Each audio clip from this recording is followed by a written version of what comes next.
Good afternoon, everyone. I'm Colin Bailey, the Catherine J. Rayner Director of the Morgan Library Museum. It's a pleasure to see many colleagues, friends, speakers here this afternoon. The Drawings Institute has prepared an ambitious international symposium. Speakers have flown in from London, Amsterdam, Paris, and but the presiding ethos is affection and fondness for Chips Moore, whose collection has been on view now for 3 months, and we close the exhibition far and away on Sunday. So please, you've seen it, see it again. The galleries remain open till 7 o'clock this evening after the symposium concludes. There are 5 speakers, and then there'll be a roundtable discussion. I also just remind you that there are 28 exceptional drawings, another promised gift from Jean-Marie and Betty Everyard that are up until the beginning of October. Walton Ford, upstairs, his drawings in the Engelhardt Gallery, and for those who have stamina and hours left, the Ballet Russe is closing this week as well. This has been a season really devoted to celebrating promised gifts and collections that are part of the DNA of the Morgan Library and Museum. In October, we begin our next season, which will kick off with a 2-gallery show devoted to the first director of the Morgan, Belle de Costa Green, with a second exhibition coming in November from the Bodleian on Franz Kafka. We are all here to thank Clement C. Moore, known to his friends as Chips Moore, who has been a supporter of the Morgan since the 1990s and a trustee since 2005. He is and has been an avid, passionate, and scholarly collector of primarily Dutch drawings for the past 3 decades. In 2012, In Rembrandt's World was the first show devoted to part of his collection. It was organized also by Jane Turner, who is here with us this afternoon. And the second exhibition, which concludes this weekend, really marks the promised gift of the entire collection from Chips and Liz Moore to the Morgan Library. Chips, we've seen you every day for the last, feels like we've seen you every day for the last 3 months, and we'll be sorry not to see you every day once the exhibition closes, but it has really been a pleasure, and very generous of you to also participate in so many tours, because there's nothing quite like being able to speak to a collector about his collection. I want to recognize and thank John Marchari, the Morgan's Director of Curatorial Affairs, Charles Engelhardt, Curator, and Head of the Department of Drawings and Prints, who has organized this afternoon's symposium, and he has been assisted, assisted by members of his department, particularly Sarah Mallory, Jennifer Tunkovich, and others. I also recognize our education department, who seems to be organizing an event today at the moment, and does it with great aplomb. So 5 talks, there'll be a break, and then a roundtable at the end. And so I'll kick off by introducing our first speaker. It's a great pleasure to welcome Julia Siemon, the Director of Exhibitions and the Chief Curator at the Bard Graduate Center. Julia has held previous curatorial positions at the Getty, the Met, and the Cooper Hewitt. While working at the Cooper Hewitt, she began investigating the rich cache of studies there by the artist Jan van der Straat, better known as Stradanus, and these works connect not only to prints after his designs, but also to drawings here at the Morgan and in the Moore collection. Julia's talk today returns to this material. I welcome her to the podium. She will speak on Al Insegna d'Anversa, Stradanus and his Netherlandish network abroad. Please welcome Julia Siemon.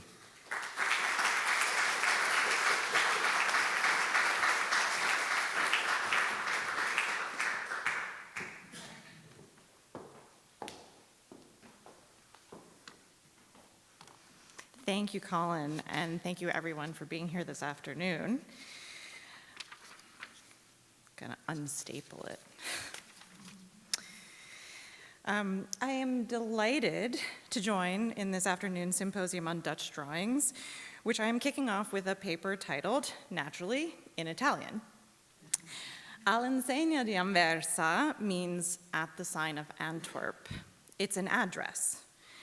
I've borrowed the phrase from an inscription written by a 16th century Netherlandish artist living in Florence. Here, he's recording the address of another expatriate from the Low Countries, a fellow Netherlander who could be found at a shop in Venice, marked with the sign of the city of Antwerp. The writer and artist called Stradanus was one of the most prolific and influential print designers of the early modern period. In today's lecture, I'll be addressing the theme of far and away by exploring an international network of Netherlandish collaborators whose collaboration was integral to Stradanus's success. The drawing you see here is the earliest work in the exhibition of drawings from the Clement C collection on view upstairs. It depicts an ancient scene. The setting is an overgrown amphitheater populated by crowds in loosely classicizing costumes.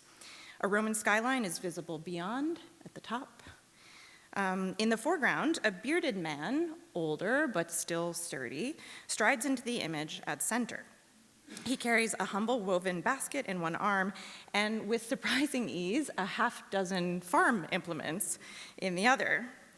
These attributes identify him as Cincinnatus, the ancient Roman consul who came to represent virtues of humility, hard work, and selfless patriotism by first resigning political power and then coming out of retirement to serve again when called back into leadership.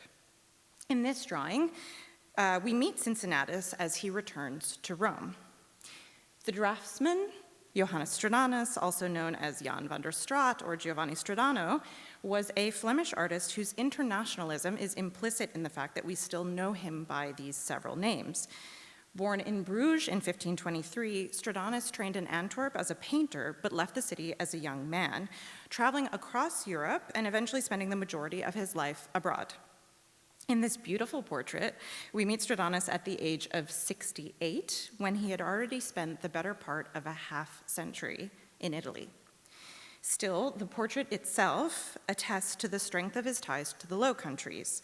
It was drawn by Hendrik Goltzius, a Netherlandish artist of a younger generation, whose work is represented in the Moore collection in the form of this lush mythological drawing on view upstairs. In around 1590, Goltzius journeyed from his home in Haarlem through Germany to Italy and back.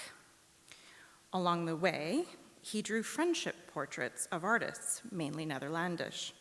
This included, of course, Stradanus, you see him up at the top, who Goltzius drew during a visit to Florence. In an article published this last summer, Alison Kettering referred to these stunning portraits as creating, quote, an imagined community of artists on paper. In today's talk, we'll consider a similar such paper-based network, but one with Stradanus, rather than Goltzius, at the center of the web. We'll focus on the 1590s, the decade in which the return of Cincinnatus was made. And although we will stray far from the drawing itself, the goal is to better understand the environment in which it was made. It was produced when Stradanus was around 70 years old, and in some ways, just reaching the pinnacle of his fame. In around 1600, prints reproducing Stradanus's drawings were reaching audiences and inspiring other artists around the world, as far from Florence as East Asia and Latin America. This global impact was reliant on Stradanus's Netherlandish network of collaborators across Europe. To get to know them and better understand their involvement, today we'll examine objects much closer to home. New York houses a remarkable collection of Stradanus material. There are several drawings at the Morgan, including the sheet you see here at the left, an image of the medieval Emperor Frederick Barbarossa killing a stag. The Cincinnatus and the Barbarossa are of similar sizes and formats, and indeed are both typical of Stradanus's print designs. Such drawings, sometimes called modelli, models, tend to be rendered in monochrome with bold outlines that lend themselves to straightforward translation into print by talented engravers. Stradanus himself was not a printmaker, but took the printmaking process into careful consideration when designing for that medium. There is no known print after the Cincinnatus, but if you look carefully, you'll see that the image is populated with more than your average number of left-handed swordsmen. You can see some of them there, and here, as indeed is the Emperor Barbarossa.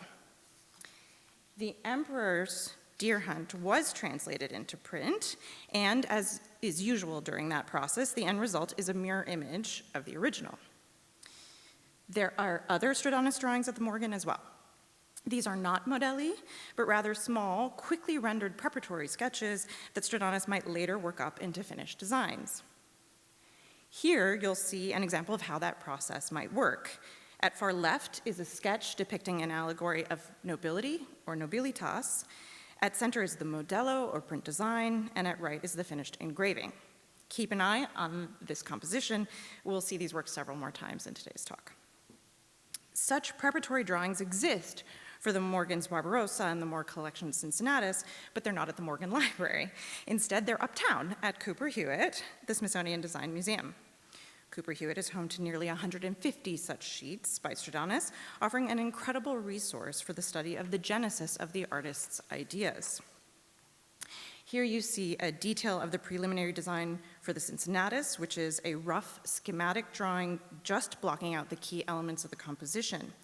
Above on the same sheet, very small, only about maybe 3 inches tall, is a representation of the same scene, a representation of a scene from the Odyssey in which the giants, or Lastrygonians, hurl boulders at Odysseus's fleet.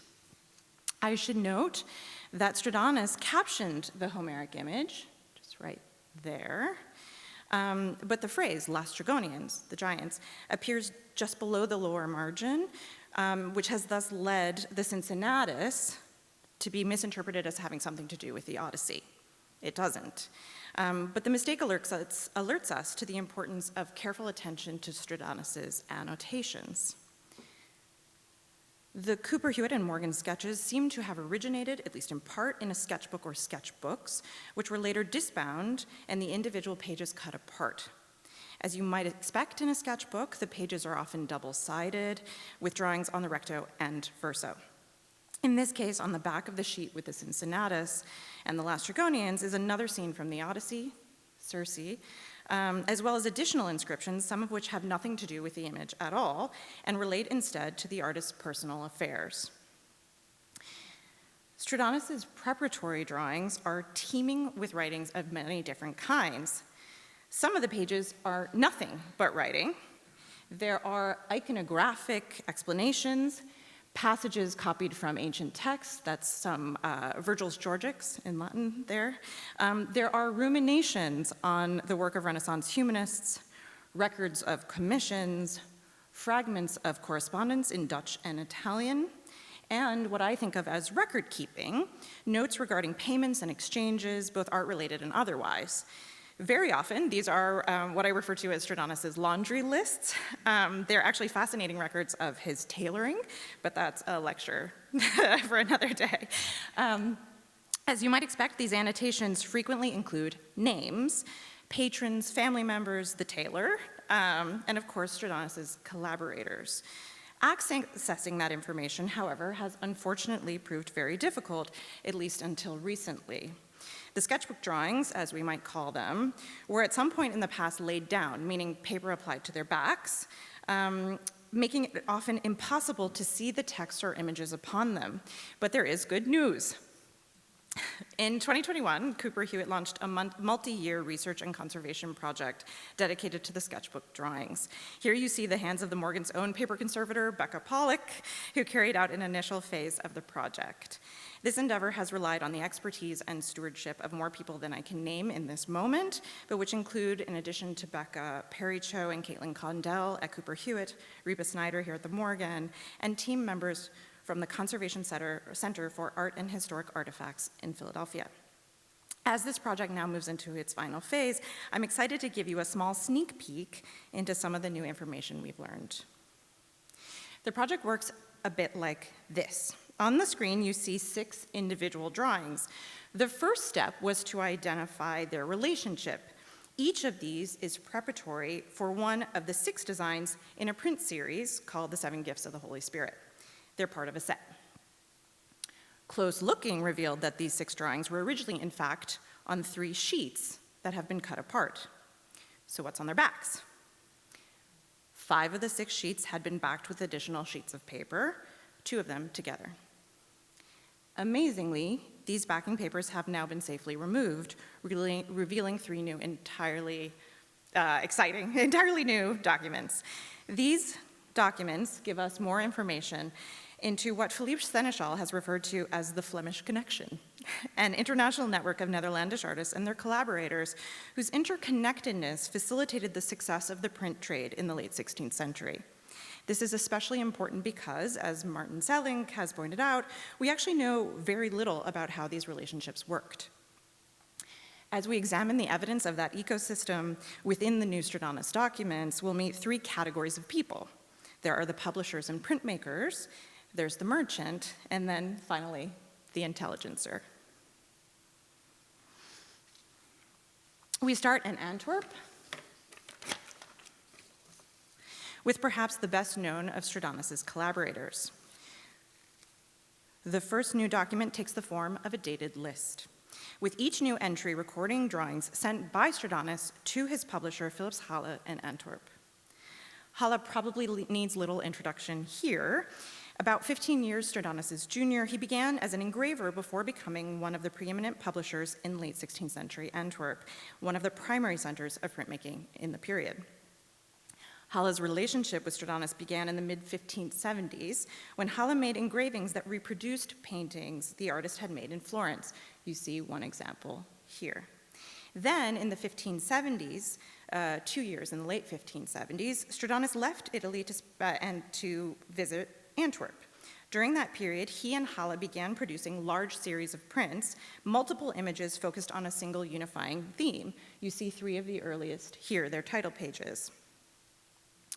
In this period, we see Stradanus already using the recognizable monochrome style so useful for print designs, and which we recognize from his later Barbarossa and Cincinnatus in the Moore collection. By the early 1580s, Stradanus was back in Florence, where he would spend the rest of his life. But his working relationship with Halle was fixed. When he left Antwerp, Stradanus left behind with Halle a great number of then unengraved print designs, which Halle continued to have published.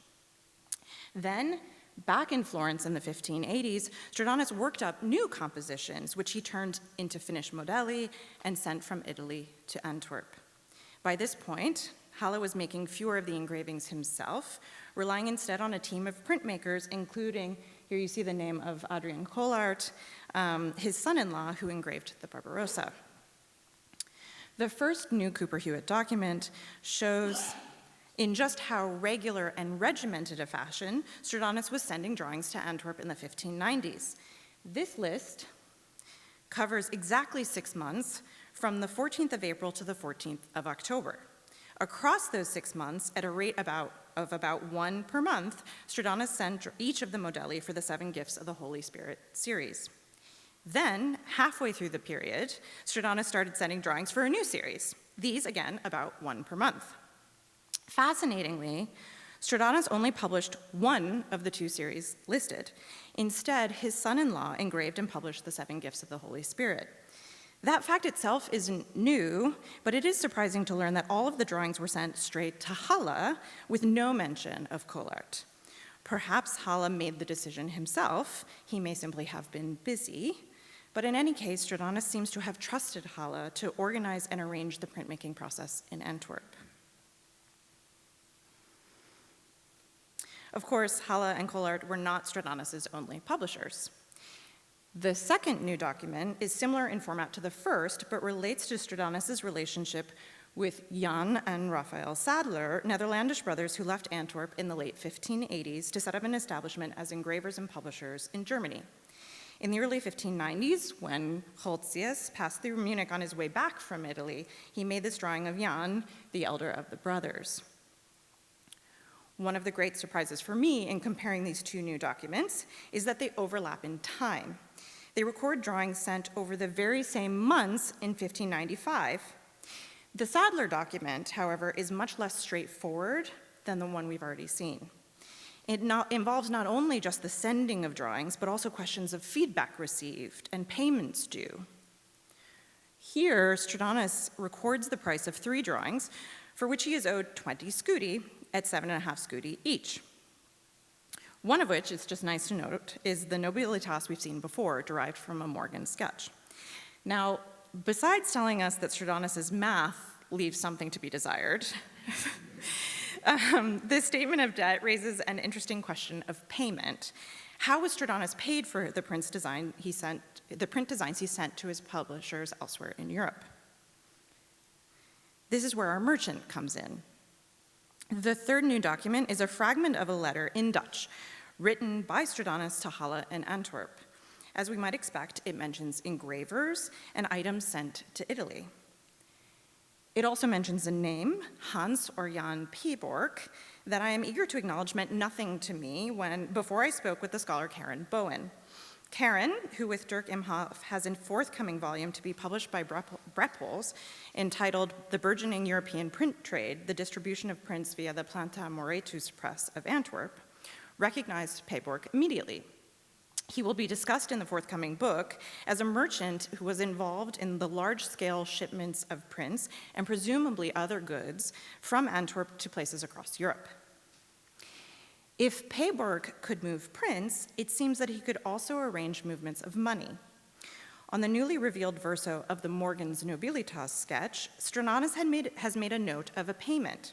He records that he has sent a receipt to the Sadler brothers, acknowledging payment of 20 scudi from Peborg. What especially fascinates me here is that these two new inscriptions show that the merchant Peborg, though based in Antwerp, was involved in Stradanus's business both in Antwerp and with the Sadler brothers in Munich. Peborg was clearly well connected, with his own network allowing him to move money and images across the continent. The international printmaking exercise seems to be dependent, at least in part, on the role of merchants and their robust international connections. Which brings us finally to our intelligencer. The word is an archaic one, signifying a person who gathers intelligence, that is, an informer, secret agent, or in modern terms, a spy. There is one such person who appears in the new Stradanus documents we're discussing today. It may not surprise you, given what we've just learned about Peborg, that this intelligencer's day job was as a merchant. I found his name in the new Sadler records. This time, I recognized it right away. I had seen it before with much more information on the verso of a sketch at Cooper Hewitt, one from the series to which the Nobilitas belongs. It's a very complex page, so to break it down, we start at the top, where Stradanus has written the address of Giovanni, that is Jan, and Raphael Sadler in Munich in Bavaria. At the bottom of the page is a list of drawings like the ones we've seen before. It's organized in a sequence of dates from late 1594 into early 1595, when Stradanus sent individual drawings, including the Nobilitas, one at a time to Munich. So how were they getting there?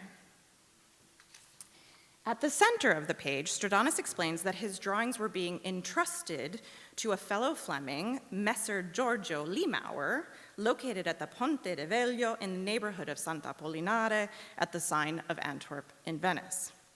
So who is that? Giorgio Limauer was probably a bookseller in Venice. His name and address appear in the archives of the Antwerp-based Planta Moretus Press. But Limauer had also what we might call a side gig. He was an intelligencer for Robert Cecil, Earl of Salisbury, Secretary of State of England. We don't have time to get into the intrigues around Cecil and his political machinations, but suffice it to quote Stephen Alford, who has recently evocatively described Cecil as, quote, George Smiley in a rough. Alford, in a book published just this summer, explains that the majority of Cecil's spies were, in fact, merchants, useful for their connections, knowledge of language, and frequent travel. Many of Limauer's secret bulletins from Venice appear throughout the Cecil papers at Hatfield House. He gives us updates, for example, on the movements of important figures, on apparent preparations for war, the prevailing mood among rival factions, for example. He also provided useful services as a bookseller, especially for his Netherlandish countrymen abroad.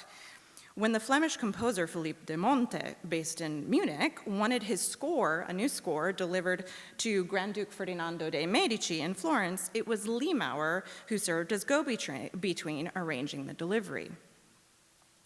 So what was he doing for Stradanus? In the new Cooper-Hewitt document, Liemauer appears to be weighing in on artistic decisions.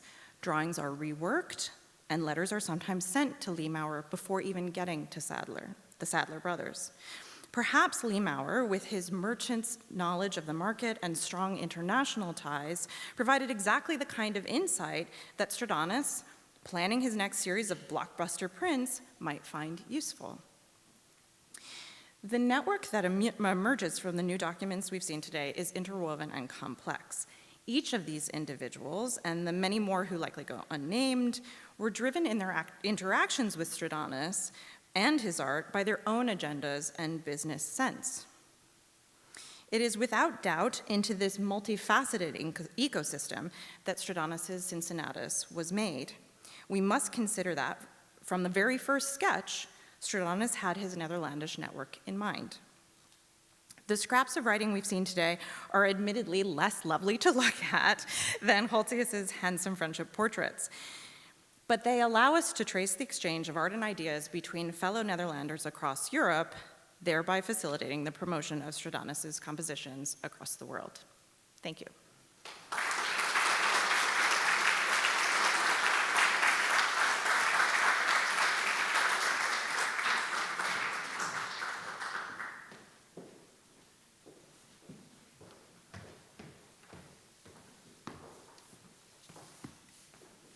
Good afternoon, I'm John Marchari. I'd like to echo Colin's welcome to all of you. Also here to introduce the rest of our speakers today. Next up is Rob Fucci, who's a lecturer in the history of art at the University of Amsterdam. He was, a few years ago, the curator and author of the catalog Drawn to Life, Master Drawings from the Peck Collection, which was shown at the Ackland Art Museum, the new home of the Peck Collection at the University of North Carolina, as well as at Rembrandt's House Museum in Amsterdam. Before that, Rob, I'm proud to say, was a fellow here at the Morgan's Drawing Institute. So it's a joy to welcome him back today for a talk entitled Real and Imagined Pasts, Drawings of Ruins in the Early Dutch Republic. Rob.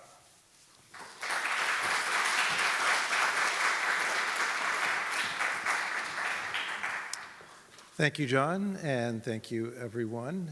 It's a pleasure to be here today. I'm going to be speaking about ruins in Dutch drawings and what ruins might tell us about attitudes towards war and remembrance, but also how they operate, perhaps in some surprisingly different ways as well. But let's start with a print. This is a print by Jan van der Velde, who was an artist working in Haarlem. It was an area that was known for its beautiful landscapes and for a number of artists who specialized in landscapes. In these years of the early 17th century, Haarlem became a center really for the development of what is called a distinctively Dutch landscape tradition. Ruins play a role in a surprisingly large number of these landscapes. Many of them have been given attention strictly from a topographic point of view in terms of identifying this site. But what I'd like to address is maybe some of the conceptual issues that are involved as well. Now, with this lovely image representing the month of May from a series of 12 months of the year, you see courting couples, an appropriate subject for springtime, visiting a local ruin. It has something along the lines of what we would consider in modern terms the picturesque, which is a later term in English, borrowing from the French, that tends to have this connotation of something that is worthy of being painted, that is much like a picture. There was an equivalent Dutch term in the 17th century, schilderachtig, but it has a more complicated relationship, and it's been looked at in the literature, but I'd like to look at some of the images. By the time we get to the 18th or 19th century, it's this idea of ruins as sort of populating landscapes in beautiful ways that led to Jane Austen, for example, quipping that Henry VIII had all the abbeys torn down in order to improve the English landscape. But what are we looking at here? The war, the religious struggles, the political struggles, they're not that far from recent memory in these images. Now take, for example, this panoramic view of Haarlem. This is a massive engraving. It's about 1 meter wide. It's executed on 3 large copper plates, also by Jan van der Velde, designed by Pieter Molijn. And these panorama prints of these city views almost always showed the skyline of a city from much closer than you see it in the present work. In this work, it emphasizes the landscape between you and the city, but also on the left-hand side, you see these shard-like ruins of the chateau that was called the Huis ter Kleef.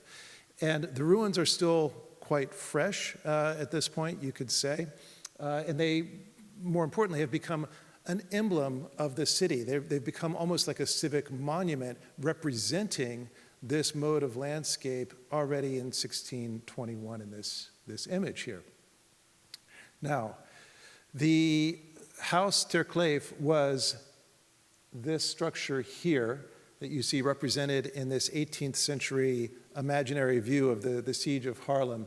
This was a siege that took place in the winter of 1572-73, carried out by the Spanish forces, the Habsburg forces that were roaming around Holland, trying to besiege and capture various cities during the 80 Years' War.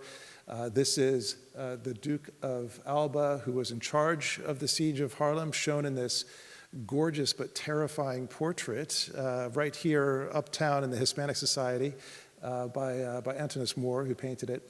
And this was his headquarters. The Huis ter Kleef had a sort of infamous role in the revolt.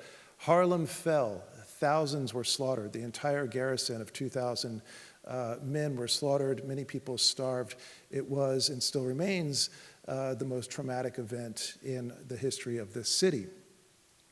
Now, the Huis ter Kleef was not the only example of a ruin that resulted from the war, obviously. But there's an interesting situation during the 80 Years' War in that in this era of long-duration warfare, of siege warfare, all of these fortified or semi-fortified structures in the countryside, noble chateaux, they were almost all of them destroyed by both sides, by both forces, Spanish and Dutch, to prevent their use during these military campaigns.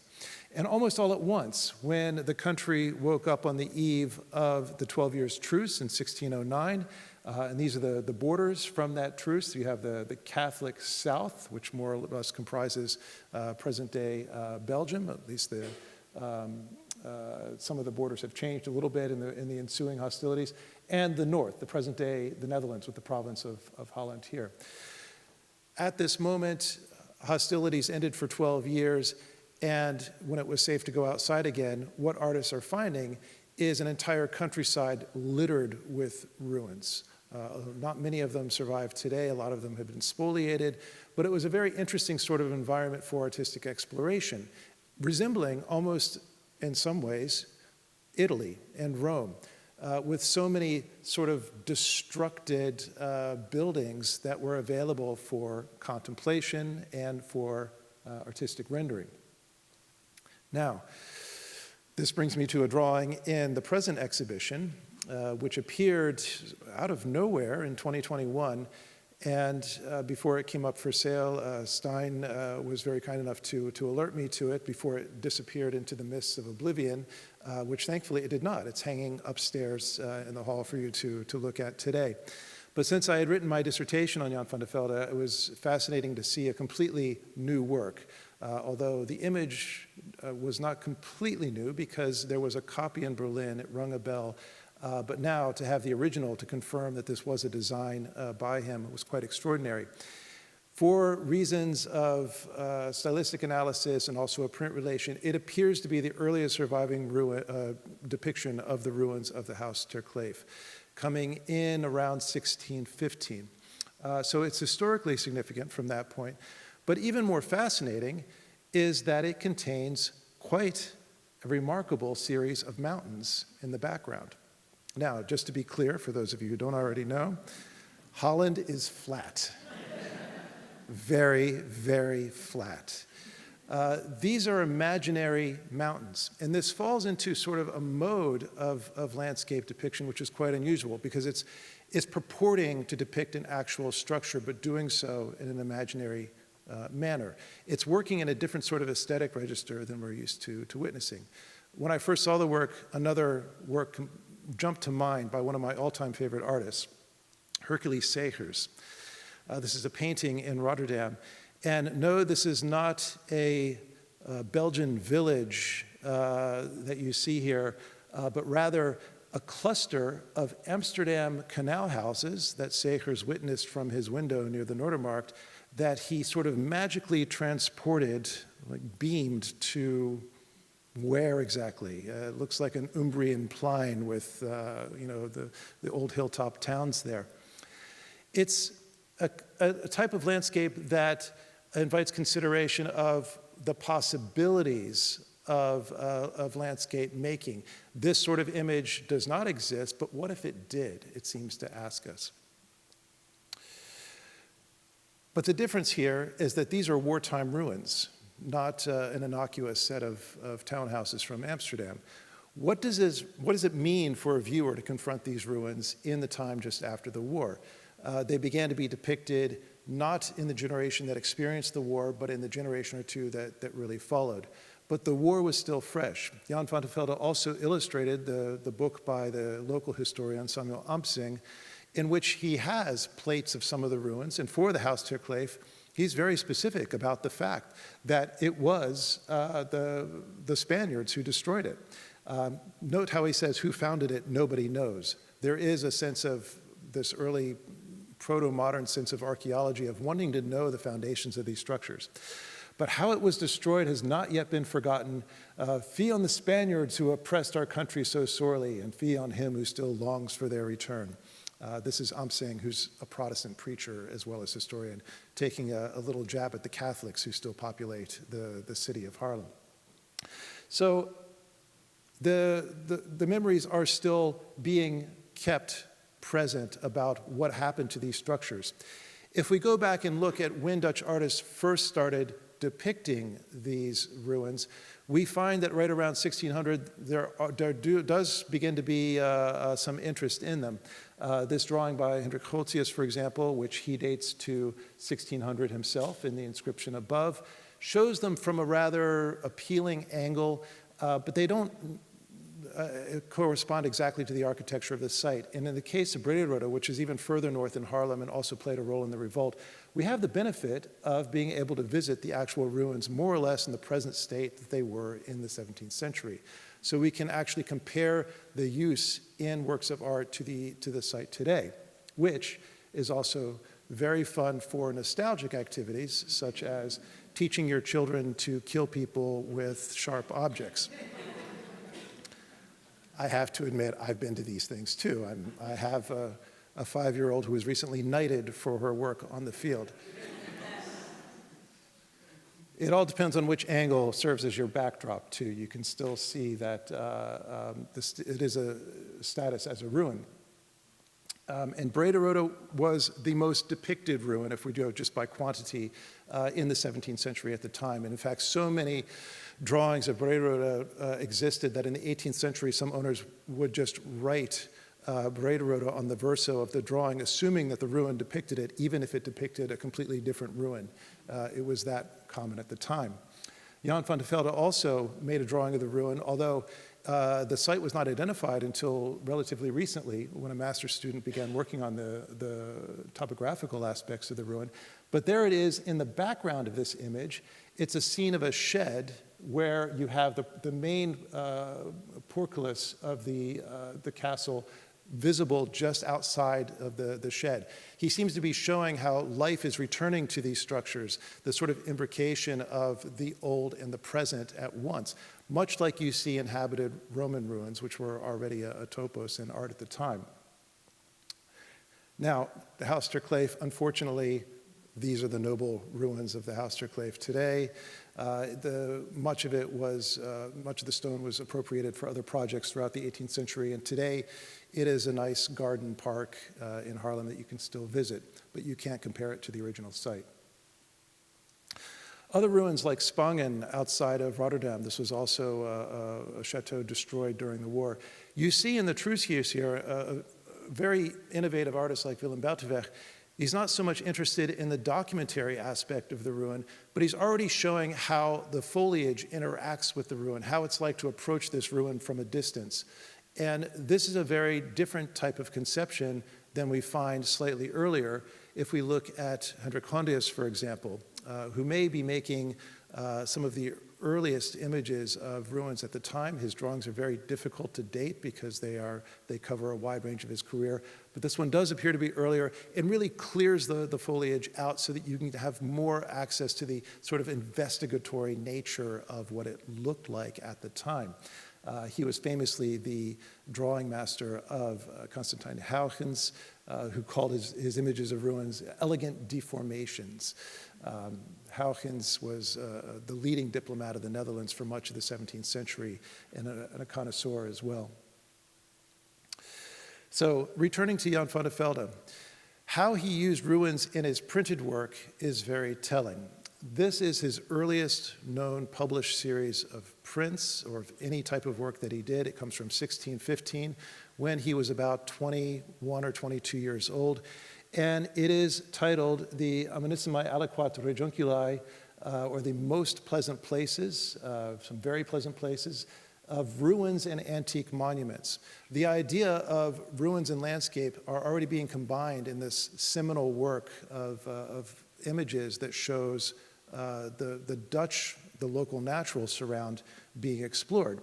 But it's interesting what he does in this because he combines images like this, which are completely flat, prosaic scenes of the landscape that he might encounter around Haarlem, with images of, indeed, the Huis ter Kleef, which was nearby, with Brederode Castle, also nearby. But then, just to show you quickly, the Morgan Library has a drawing, which is, if you reverse it, you can see it was preparatory for the Brederode Castle. This is one of the only other early drawings by Jan van der Velde that's extant, so it's nice to have that here as well. But then you get works like this. He's looking at the Temple of the Sibyl in Tivoli, and he is using it from another drawing by Jan Bruegel, and he's incorporating into this landscape series. So he's not just staying local. But more than that, he's also inventing ruins. He's combining clearly imaginary ruins with real ones in this series. So what is going on here with an image like this? If it's indeed the earliest or one of the earliest images of the ruins, then how does this sort of image operate? Well, he's already using it in very imaginative ways, obviously, in this type of work. And it looks like that this print series relates to the particular image that he's creating. If you reverse the print, you can see that the outbuilding here with the stepped gable relates fairly closely. You see the tower here as well. The drawing and the print are the exact width. They're the same width. Obviously, the print is narrower than the drawing, so he's cut off the mountains and does not show those in the background. But he's shifted the ruin quite freely around within that enclosure. So he's not maintaining any sense of a documentary aspect to this work. Now, just to add one more layer to this story, in the truce years was a moment when the Dutch were really thinking about their own origins and about their own political system. They formed a republic, which was really quite extraordinary in a Europe full of monarchies. Republic was known in Venice and some of the Swiss cantons, but to actually not have royalty as a result of their victory over the Spanish forces was quite significant too. They were also looking at what the ancient Romans wrote. And the single surviving copy of Tacitus, which was discovered in the 14th century, had something to say about the Batavians, the Batavi. They were the tribe that existed north of the Rhine River in present-day Holland, and they were fierce warriors. They were free from taxes and duties. And Hugo Grotius, who wrote a tract about them, thought that they must have lived in cities and towns due to their political and organizational structure. Now, there was not just his interest, but there was what we could call a Batavian craze during these years. Theater productions, literature, history books, everybody wanted to know about this ancient tribe as a way of seeking and forming national character. And here you see painting and print by designs from Otto van Veen, showing that they assumed that there were ruins of actual Roman structures that must have existed, even if they were not visible anymore. Massive bridges, massive castles here. These are scenes from the Batavian Revolt, from antiquity, that are being reimagined during these same years, that artists are exploring ruins throughout the countryside. Who founded it? Nobody knows. Certain humanists were finding or claiming to find Roman coins and other artifacts around certain abbeys and thinking that they must have had Roman origins at the time. None of these print series, just to be clear, specifically states that they think that these are Batavian ruins being depicted, but there is an imaginary sense, a willingness to imagine a past in which these kind of structures once existed. Even more remarkably, almost impossibly too good to be true, there was a major Roman ruin that existed in the coast, in the sea, off the coast of Leiden, that only appeared every now and then, depending on how the flood waters were raised or lowered. It made only 3 appearances, and it was documented during those appearances, and then it went back underwater again. Archaeologists are still searching for this ruin. Harold Hendricks confided in me that he thinks perhaps maybe it was imaginary to begin with, but it could still be out there.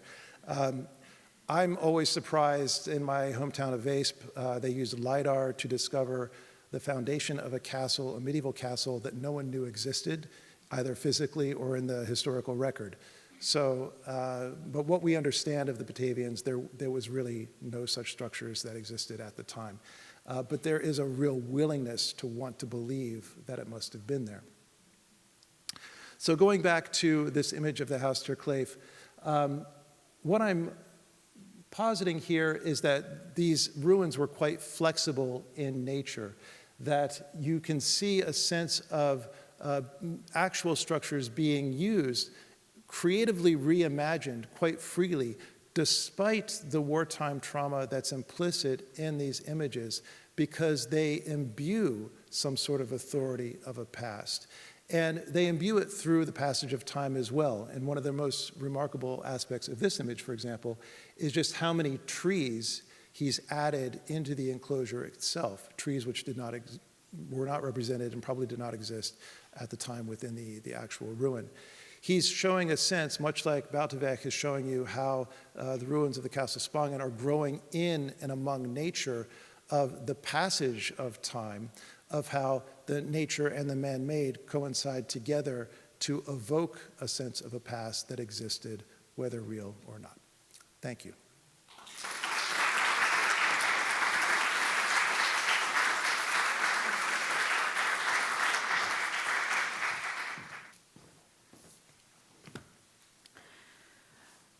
Our third speaker is Leonor van Sloten, who's the senior curator at the Rembrandt House Museum in Amsterdam. And she, too, is one of the 18 authors who worked on the exhibition catalog.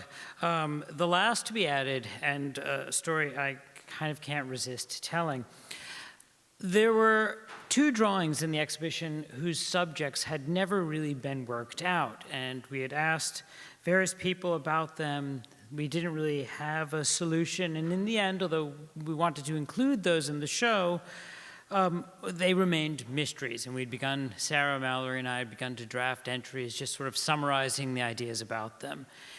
And then about 3 weeks before the catalog was due to go off to the editor, an email came in.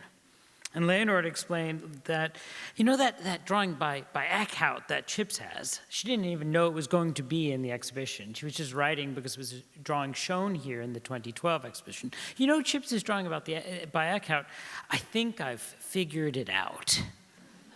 I mean, the timing could not have been any better. She was nice enough to write an entry for us faster than any of the other 18 authors. And to talk about that discovery and the exhibition she had just done that gave her that insight, she's going to speak to us today about All the World's a Stage, theater, and its impact on Rembrandt.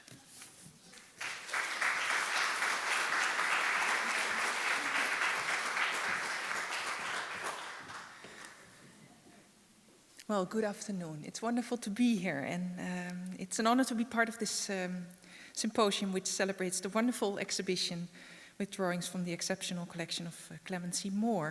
And many thanks to John Marchari and Chips Maroon, who invited me to speak here about this particular subject, the connection between Rembrandt and theater. I recently curated an exhibition on this subject, which was on show in spring of this year at the Rembrandt House Museum in Amsterdam. The exhibition not only focused on Rembrandt's observations of theater in his surroundings, we also discussed Rembrandt's role as a stage director of his own storytelling, prints and paintings. And indeed, during the preparations for both the exhibition in Amsterdam and the current exhibition here, Chips and John asked me to write an entry on this drawing because of this contact we had. This drawing. It will be the centerpiece of this talk, but I also intend to give you insights into the backgrounds and context in order to better understand this drawing. So I hope you will be happy and ready to join me on a visit to theater in 17th century Amsterdam. Here we can read the Dutch words carved in stone and painted gold. De wereld is een speeltoneel. Elk speelt zijn rol en krijgt zijn deel. Translated into English, the world is a stage. Everyone plays his role and gets his share. This slogan was written in 1637 by our famous 17th century poet Joost van der Vondel, especially for the occasion of the erection of the first public theater in Amsterdam. And the text was carved into the very gateway of that actual theater. This text was, of course, based on Shakespeare's famous phrase, all the world's a stage, and all the men and women merely players, which comes from his play, As You Like It. The opening of the Schouwburg, a word also invented by Vondel for this institution and this particular occasion, marked a turning point in the fast and fascinating professionalization of theater in Amsterdam. This development happened during the 1630s and coincided with the first years of Rembrandt's successes in that very city. But theater was not new to Rembrandt. He became familiar with it already in Leiden, in Latin school and university. Boys that were educated there, like him, to become lawyers, doctors, preachers, or professors, were trained in performing speeches based on principles of, for example, the Roman educator and rhetorician Quintilian. Acting was a way to train the ability to use your voice in a correct and fitting manner, to gain awareness of your physical appearance and posture, and to use your hands and facial expressions to underline the meaning of your words. Another subject, rhetoric, focused on the structure of a storyline, the build-up and the specific ingredients of an impactful speech. Now, even though the strict religious climate in Leiden had banned acting lessons from the curriculum by the time Rembrandt went to Latin school and university, plays were still performed by schoolboys and students. In addition to that, there was a rhetorician chamber in Leiden, and in 1617, the first traveling theater company was founded in that very city. At festive occasions, actors from those groups would play for the Leiden citizens in public performances. In 1631, Rembrandt moved from Leiden to Amsterdam, where he spent the rest of his life. Now, when we look at drawings Rembrandt made during his early years in Amsterdam, we see that he went to performances of theatrical quacks, who seduced their audiences into buying stuff they shouldn't. We see how these imposters used every tool they could to convince people. They dressed to impress and carried animals like parrots, here in this case, with them. But Rembrandt also recorded how quacks like the one on the left, used rhetorical gestures. We can see how the man is counting his fingers to sum up his arguments. And the effect is clear. The audience is impressed. Look at the physical response of a person on the drawing on the right. But Rembrandt also witnessed performances of traveling theater companies. These were often English or French actors who, with permission from the Amsterdam city government, performed during the fall fair. This fair was held in the last week of September and took place on several squares in town. Here we see a tent decorated with the English flag, which means that English actors or acrobats were performing there. This type of pop-up theater was popular. Although the Dutch visitors could not understand a word the actor said, the performances were visually hugely impressive, and that was the success. These foreign actors also performed Italian commedia dell'arte, which was improvised theater based on fixed structures of storylines and characters. Rembrandt drew several actors in Italian roles. Here we see how he used both sides of one sheet of paper to record his observations during a performance. On one side, we see the arrogant capitano, a Spanish man who claims he is a captain, but nobody really knows if that's true, and who is always making wrong choices and getting into trouble. Here he is being offered an open bag, which symbolizes prostitute, by an old lady. We can guess what happens in the next scene. On the back of that same sheet, we see how Pantalone is talking to a fellow character. Pantalone is an interesting personality, an old, slim and miserly man who talks wildly with his hands and walks nervously over the stage. He cannot control his emotions, and when they hit him, he falls to the ground. In order to keep his arms still when talking, he puts them on his back, and that is exactly what Rembrandt drew in these two other drawings of a Pantalone figure. Theater could also be part of festivities which were held to celebrate, for example, marriages of high-ranked people.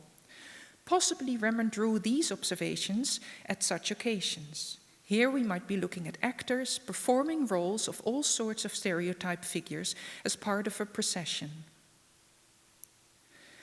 Actors also performed so-called vertoningen, living paintings or tableaux vivants. And here we see such a tableau vivant up in the triumphal arch. Those are living actors standing there in a position, in a still. And these arches were erected to entertain and impress Maria de' Medici, Queen of France, who visited Amsterdam in September 1638. Several of these installations were placed in the city center. And Rembrandt possibly also witnessed these events, which took place not far away from his home address. But apart from such occasional public performances, during the first 3 decades of the 17th century, theater was an elite affair in Dutch society. The rhetorician chambers functioned as private clubs for well-to-do male members. In Amsterdam, there were 2 of them, and these were regularly getting into conflict about the question whether the chambers had to open up and professionalize their activities. When, during the 1630s, things got seriously out of hand, the city government took over control. They decided to fuse the two, and by doing so, a professional city theater company was founded. And to house this company, a stone city theater was erected based on the Italian example of the Teatro Olimpico in Vicenza. The church at first opposed, but finally agreed, since the revenues would go to the city orphanage and the old men's house. This meant that a successful theater became a common shared goal. The theater opened on January 3rd of 1638, and as of then, visitors could go and see performances on Mondays and Thursdays. Let's have a look inside the theater. Here we see the stage with a fixed decor of a palace-like facade. Only parts of it could be changed by installing different painted vistas. And the throne in the center could be removed to make place for a gateway. A fantastic painting at the John and Mabel Ringling Museum of Art in Sarasota, Florida, shows a view to the stage where a comedy is being performed. And we see how the audience sits high up on the balcony or in the fancy little rooms which could be rented for 3 guilders.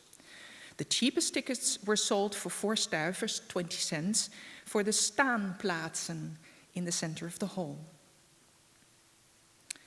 Here we can clearly see the oval form of the hall. The huge window high up brought in daylight, which fell onto the stage. In order to work with enough daylight, performances were done during the afternoon, and additional light could of course be arranged for with candles and torches. Theatre had a specific psychological purpose, which was expressed to the visitors through phrases which decorated the space. Here we see a fragment of it. Theater kittelt ziel en lijf. It tickles soul and body. On stage, in the center, above the throne, the visitor could read the Latin words mentem mortalia tangiunt, human suffering touches the soul, a famous quote from Virgil's Aeneid. On a lower level, on the left and right side, it was stated in Latin that one rises high, tolentur in altum, and one falls by one's own powers, viribus ruit. This referred to a crucial characteristic of theatre, already described by Aristotle, the so-called peripeteia, the dramatic turn of events which changes fate for the main characters. Often this is related to a form of metamorphosis or revelation. A poor man turns out to be of royal descent, a woman disguised as a man reveals her true identity, or the vicious plan of a king is being exposed and therefore he loses his power. These are the moments in which characters also gain important insights which lead to huge emotions. The impact of the Schouwburg must have been significant. Imagine this. As of January 1638, practically every Amsterdam citizen could go to see such impressive stories, twice a week. In church, stories were told, but here the most amazing stories simply happened in front of everyone's eyes. We could compare it to the invention of cinema, which also opened up a whole new world of experience and entertainment. This is what is left nowadays of that very theatre, after it burned down in the 18th century. The theatre was rebuilt elsewhere in town, but the original gate on Keizersgracht still stands. And behind it lies the Hotel de Dillen, perhaps a nice place for you to stay the next time you visit our city. Apart from the text on the gate, Vondel was also asked to write a play for the inauguration of the theatre, which resulted in the tragedy Gijsbrecht van Amstel, on the medieval history of Amsterdam. Rembrandt must have seen it, since he drew one of the main characters, performed by the actor Willem Ruiter, in action at the beginning of the first scene of the 4th act. Interestingly enough, this is not the only drawing Rembrandt made of this particular actor. Ruiter was a star at the Schouwburg Company, but he was known since much longer, mostly for his comical roles. Ruiter was also one of the founding members of the first traveling company, which I mentioned before, founded in Leiden in 1617, the Batavierse Comedianten, again the Batavian story. These two drawings show the same man in action, and the interesting thing is that the watermark in the paper of the drawing to the left dates from 1627. This means that Rembrandt drew the man in Leiden, when Rembrandt was still living there. The drawing to the right, however, is done in a technique which Rembrandt used around 1638-39, more than 10 years later. So we can now conclude that Rembrandt saw and drew Ruiter after life over the course of more than a decade. I'm showing you this because this man also plays a role, literally, in the drawing in the Moore collection. Here we see him sitting on a throne. And this is not just a throne, as you may well recognize the whole setting by now as the stage of the Amsterdam Schouwburg, with a typical balustrade and rooms from where visitors could enjoy the performance. The draftsman looked at the performance from the same angle as the painter of the painting in Sarasota. The drawing doesn't belong to Rembrandt's oeuvre anymore. It has been attributed to one of the pupils and friends of Rembrandt, Gerbrand van de Eekhout. And there are more drawings related to theater, which have been attributed to Eekhout, like this one on the right, where we see Willem Ruiter in the role of Bisschop Gozewijn in Vondels Gijsbrecht van Amstel. The drawing on the left has been attributed to another Rembrandt pupil, Govert Flink. The production of multiple drawings after life from performances at the Schouwburg by different artists perhaps tells us that Rembrandt went to theater together with these close colleagues. Another drawing by Rembrandt shows Ruiter in a similar or perhaps the same role as in the Moor drawing, as an Oriental ruler but seen more up close. Was Rembrandt perhaps allowed to get on stage? These ingredients, the presence of Willem Ruiter in the role of an Oriental ruler on the stage of the Schouwburg, define which play we are looking at. The administration of the Schouwburg survived and gives tremendous insight into how this institution functioned, who were involved and when. Of all the plays that were performed between the opening of the Schouwburg in January 1638 and Willem Ruiter's death a year later in April 1639, almost only Vondel's play Sophompanias of Jozef in het Hof qualifies. This play tells the Old Testament story of Joseph, who, after having overcome multiple difficulties, ends up as a seer and viceroy for the Egyptian pharaoh. We might well be looking at a scene in which Joseph appears for Pharaoh, who sits on the throne while being surrounded by several members of his court. This play premiered on October 25th of 1638 and was performed several times until January 24th, 1639, and then again from September onwards, but by that time Ruiter had already died. So, based on this information, we can suggest that safely that this drawing was made during one of the performances in fall or winter 1638-39. Now, the identification of this drawing as a rare view to the stage of the Schouwburg with the scene from a play by Vondel is not my achievement. It was already suggested by theater historian Ben Albach in 1972. His interpretation, however, was not really adopted by art historians who later studied this drawing. But in my opinion, he was right, and I'm happy to restore his ideas at this occasion. There are still some remaining questions, however, regarding the drawing. One thing which was also suggested by several other scholars is that the figures on the right were probably added later, since they are done in a slightly different manner. And thinking from the perspective of the stage, if they would have appeared there in reality, they would have blocked the view for the audience. Perhaps technical research can help to identify the ink used in the drawing, to see, for example, if part of the drawing, of the whole thing was done in one go, or where the figures were added later. Another question remains whether we are looking at a regular scene in the play, or perhaps a vertoning, a still or a living painting. These were incorporated often in plays and very popular. In between acts or scenes, the curtains would close, actor would take their positions and poses, and then the curtains would open to reveal the living painting. These stills were immensely popular among the visitors. The actors would hold their poses for minutes, while the audience loudly expressed their enthusiasm. This time span would also allow the draftsman to make his sketch. I will now move on to the last part of my lecture to talk briefly about Rembrandt's role as a stage director of his own storytelling art and to share also a new discovery. And for this we turn to Rembrandt's most important etching, the Christ Preaching. This masterpiece is also known as the 100 guilder print, since impressions were sold from the start for the huge amount of 100 guilder.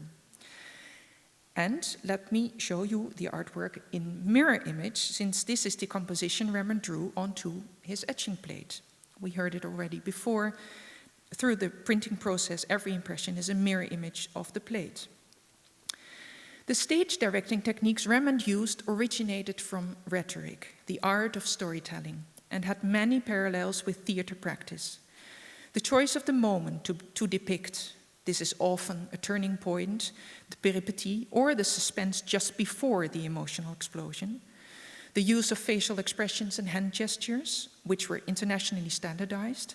the use of costumes and props, body postures, use of light and dark, and rules for making compositions, mise en scène. It is extremely interesting to see how conscious and careful Rembrandt worked on his stage directing. But given the limited time I have now, I will focus on 2 examples in this etching. The Rijksmuseum owns a preliminary study for one of the sick people who come to Jesus to be cured, the sick lady in the center. In the Moore collection, we find another sketch for the same figure, which shows fascinating differences. We can see Rembrandt thinking, how shall I direct her? What is the best way to portray her suffering? In the Rijksmuseum drawing, we see how her mouth is open and she has raised her left hand in an active speaking gesture to support her spoken word, while with her right hand she points to her leg or foot. In the Moore collection drawing, however, we see the woman in a more vulnerable and devotional state, making a begging hand gesture, which, according to a contemporary book on gestures, means crying, ploro, or feeling pain, dolobit. At the Kupferstich cabinet in Berlin, a 3rd preparatory drawing is kept, showing the whole group of ill people. This one comes closest to the final result in the etching. Rembrandt has clearly decided to have the woman lie down completely, and because she is so weak, she can only slightly lift one arm towards Christ, hoping to get his attention. Now, these connections were already known, but since it concerns the drawing in the Moore collection and the same etching I want to discuss further, I wanted to share this with you. My discovery concerns another figure. And although so many scholars have looked at this etching over and over again without noticing, you may well, as did I, by now, recognize this voluptuous figure as Willem Ruiter. He clearly has the same belly, the same hanging cheeks, flappy ears, and small feet as on the drawing Rembrandt made of him. Rembrandt incorporated this monumental actor he had seen on stage so often in his most ambitious biblical etching. But in 1648, Ruiter had been dead already for 9 years, so Rembrandt used his visual memory and his sketches. The interesting thing is that within this composition, the man seems to be an isolated figure. In this etching, Rembrandt combined several stories of groups of people and individuals who, separately, have discussions with Christ, as if these all happen at the same time, which they didn't. This particular man looks at the huge gathering without being part of it, like us, but we can relate to him as a fellow spectator. My suggestion, therefore, is that in this etching, Rembrandt refers to the theatrical vertoningen, which his contemporaries knew so well. During a vertoning, a messenger would come on stage and turn to the audience to explain in a short poem what the living painting expressed. So here, Rembrandt's storytelling art seems to fuse even more with the contemporary theater practice on stage. And while we wait until this man turns to us in a minute and starts talking, I thank you for your attention.